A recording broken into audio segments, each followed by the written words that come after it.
How to get money back from Hostinger. Let's get started. First, log into your Hostinger Edge panel using your account credentials.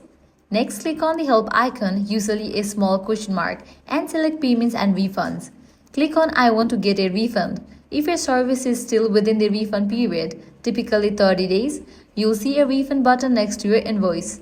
Tap the refund button and you'll be asked to confirm the cancellation of your service. This will also permanently delete any data associated with it. Then, select how would you like to receive a refund, either back to your original payment method or as Hostinger balance in your account. Finally, submit any request and wait for the confirmation email. Refunds usually take about 7 to 14 business days to process. And that's how to get your money back from Hostinger. If this guide helped you out, do not forget to like, share, and subscribe. Thanks for watching.